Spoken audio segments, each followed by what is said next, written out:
In this video, we're going to get into Joe Biden's commencement speech. A lot of it seemed like pandering to black people for their vote, in my opinion, but I also found some things that are interesting and I think need to be addressed. So let's get right into the video. Today. You missed your high school graduation. You started college just as George Floyd was murdered. Do you see how he said murdered like that? To me, it seems like, yeah, let me get you emotionally riled up again thinking about George Floyd and that whole process, right? So let me get you reminded, and when I get you guys emotional, I can then talk about more emotional things and get you to continue to think all those Republicans are evil, white, and racist, and then I can get your vote. This is what it seems like to me. Again, he could be outraged that George Floyd was murdered, even though he had enough fentanyl in his system to kill a horse. Another conversation for another day. He likely overdosed. But yeah, I think that right there is an emotional trigger to get the crowd emotionally riled up. Anyway, let's go. And there was a reckoning on race. Reckoning on race. What does he mean by that? He doesn't really elaborate too much, but continue. It's natural to wonder if democracy you hear about actually works for you. The democracy you hear about definitely does work for you, right? I'm a black man, can speak, black man living in America.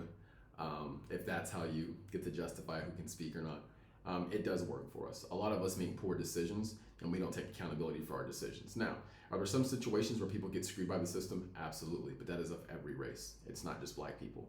And now we've got too much of us who are focused on the system, white man in history, and systemic racism, but we're not focusing on the mistakes we're making on a regular basis that are contributing to our overall detriment. And he's not going to talk about that. He doesn't talk much about accountability. He's talking more, and again, he wants to get black people riled up so he can get their vote. What is democracy? If black men are being killed in the street, what is democracy? He says that black men being killed in the street. In 2022, there were 13 unarmed black men that were killed by the cops. Okay, in 2022. In that same year, there were over 10,000 black Americans who were murdered. In between 85 and 90% of black people who are murdered by another black person. So even if you take that down, you drop it, let's just say 10,000. There was more, but let's make the number less. There was 10,000 black people murdered. You take 85% of that, you're looking at 8,500 black people killed other black people. But what he's talking about is the 13 people that died, not the 8,500. So for another example, let's say that you're on a boat and that boat starts taking on water. You've got two holes. You've got a massive hole on this side, and then you've got a tiny little hole that's just letting in a little bit of water. Which one are you gonna plug first? Anyone with common sense is gonna go plug the big hole first. White supremacy is not making us shoot each other and kill each other at much higher rates. It's not. But that's not the conversation that he wants to have, because if you say that, that's not what gets you popular in the black community. Many of us in the black community like to hear, or there are certain things we want to hear. We like to be told because that makes us feel good. We don't want to be told the hard truth. And if we get told the hard truth in a lot of cases, we call, if they're not black, we call them racist. If they are black, we call them a sellout, an Uncle Tom, a coon, a Sambo. We call them all type of names. We call them out of their name. So a lot of the issues that we're currently dealing with, we are actively perpetuating, but no one really wants to talk about that, right? And again, he's here. He likely wants to get votes. So he's telling black people what they want to hear in a way they want to hear it. The trail of broken promises still leave black communities behind. What is democracy? You have to be 10 times better than anyone else to get a fair shot. That's just not true. A lot of people do not have to be 10 times better to get a fair shot. In many cases, they get the position even though they're not as qualified because they're black, because people are trying to overcompensate for the past. But we don't want to talk about that either. In addition to that, a lot of black people are left in positions longer than they should be because the people that have to fire them do not want to be called racist or seen as someone who's firing a black person. Because in a lot of cases, those individuals who are black will say it's because of racism, right? When in reality, in a lot of cases, it's not. It's just they weren't the best person for the job or they were not doing their job. So in many cases, right, we're overusing the term racism and making everything about race. And when people are getting called racist when they fire black people, what's likely to happen is a lot of them are going to say, look, I'm not even going to take the risk. I'm going to try my best to avoid hiring black people. So in case they do not pan out and I have to fire them, my business doesn't get destroyed, my credibility doesn't get destroyed, my name doesn't get destroyed because I fired a black person and now half the internet's trying to call me racist. Right, so let's continue. Oh, what does it mean, as we've heard before, to be a black man who loves his country, even if it doesn't love him back in equal measure. You know, I could see that in the 40s, you know, and before that, even the 60s, 70s, I could see that. Today, I don't see it. I don't. I think it's just, again, feel good, get you in your feelings so I can get your vote. When I sit behind the Resolute desk in the Oval Office, in front of the fireplace across from my desk. So what I'm about to do is I'm about to fast forward a little bit to get to a more interesting part. To hold on to hope, to move heaven and earth, to make better days. Well, that's my commitment to you, to show you democracy, democracy, democracy is still the way. If black men are being killed in the street, we bear witness. For me, that means to call out the poison of white supremacy.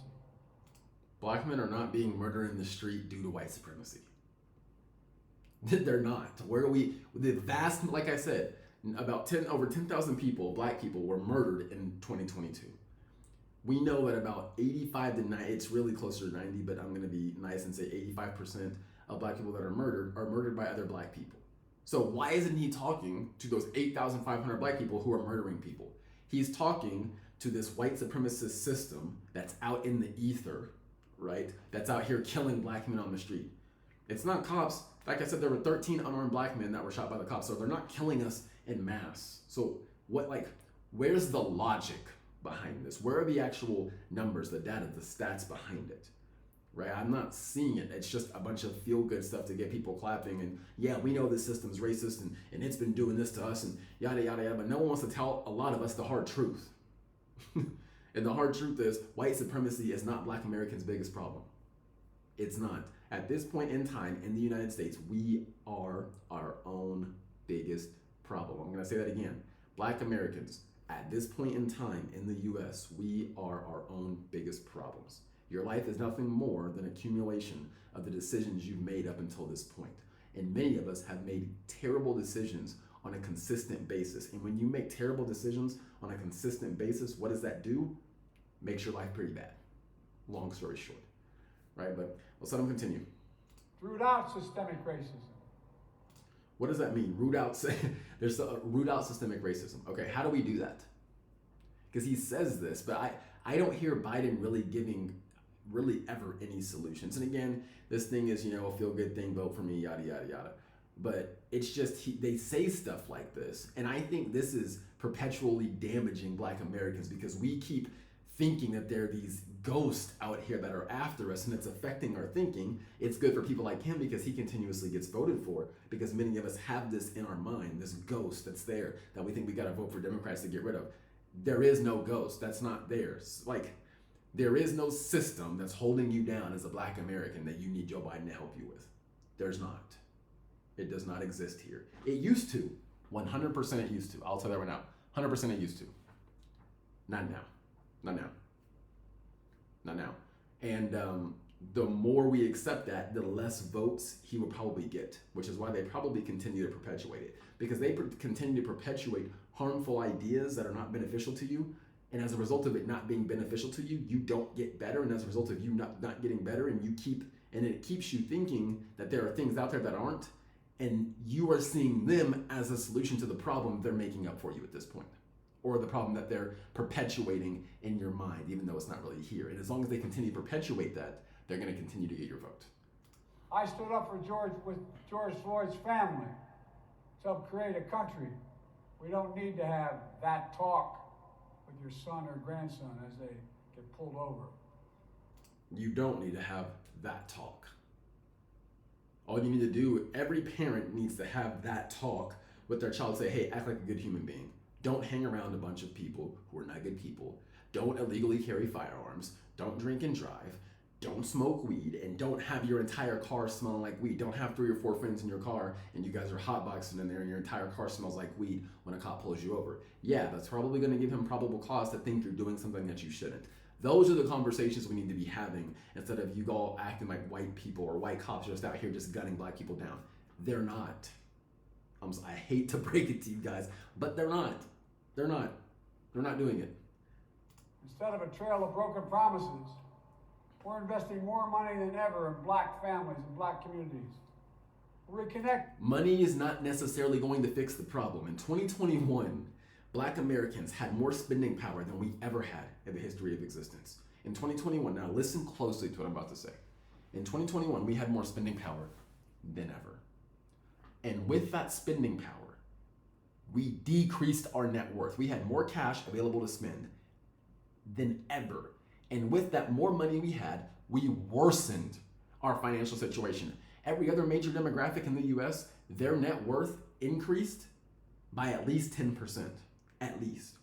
Ours decreased by 14%. So what I'm gonna tell you, we had more money, and with more money, we decreased our net worth. All you had to do was hang on to the cash. Cash is an asset. All you had to do is hang on to it.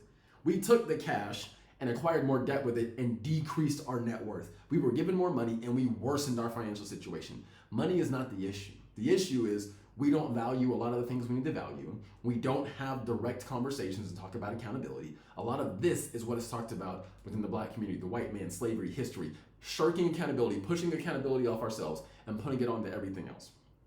Until we fix our mindset, the money is not gonna fix it for the same reason that a majority of people who win the lottery go broke.